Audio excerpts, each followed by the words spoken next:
The galaxy had seen defiance before, rebellions, insurgencies, fleeting sparks of resistance that burned brightly but always faded under the crushing weight of empire. No species had ever truly stood alone against the full might of galactic power. Until humanity.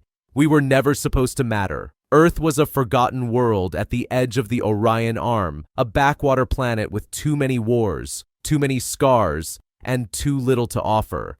The great powers wrote us off as insignificant, and for a time, we believed them.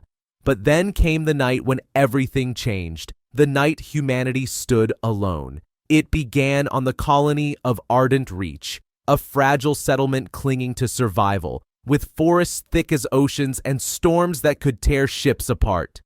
To us, it was home. To the Kelrathi Dominion, it was an opportunity. The Kelrathi were an ancient empire, towering reptilian warlords with fleets older than our civilizations. Their claws sunk deep into 1,000 conquered worlds. When they found us, they didn't ask. They demanded, surrender your world. Surrender your freedom. Surrender your future. Every other species had bowed before the Dominion's voice. But when their envoy spoke those words to humanity, we said no. The Dominion laughed. They thought it arrogance. A primitive people with fragile ships and crude weapons daring to deny them? To the Kelrathi, we were children throwing stones at gods.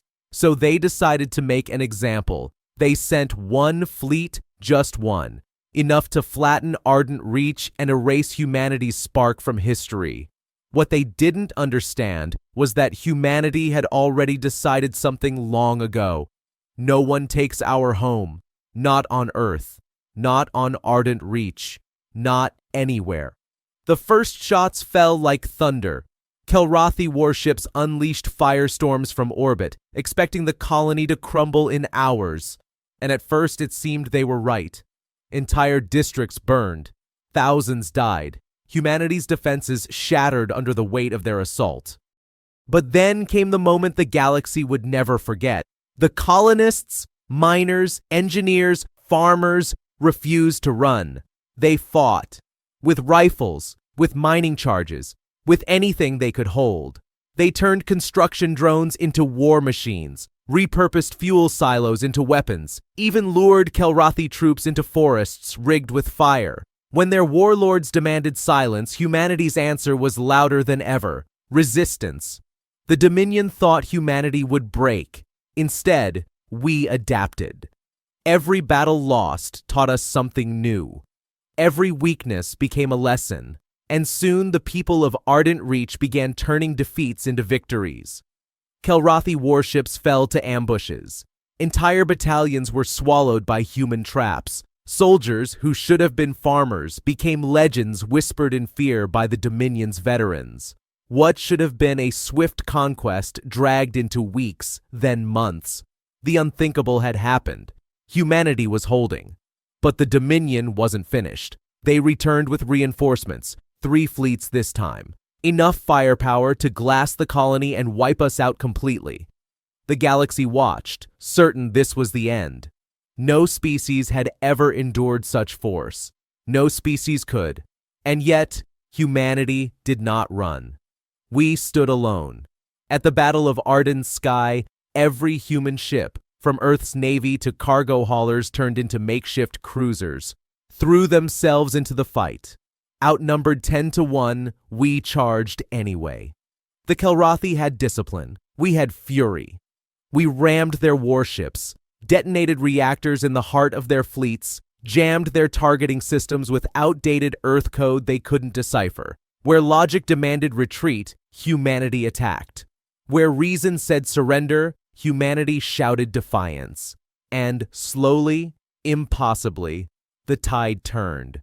When the smoke cleared, the Dominion's fleets were broken. Not destroyed. No, they still had far greater power. But they were shaken. For the first time in centuries, they had faced an enemy who would rather burn than bow. And the galaxy trembled. Because if one fragile species from a forgotten planet could do this, what else were humans capable of? The Kelrathi called it arrogance. The galaxy called it madness. But humanity knew the truth. That night, when all hope should have been lost, we proved something eternal. That we will not bow. That we will not break. That even when we stand alone, we are never truly alone, because every human carries within them the fire of billions who refuse to yield. The Kelrathi thought they could erase us from history. Instead, they carved our name into legend. And from that night on, the stars would remember humanity not as the weakest of species, but as the one species that roared into the darkness and stood alone against the impossible. Humanity had found its place among the stars, and it was not on its knees.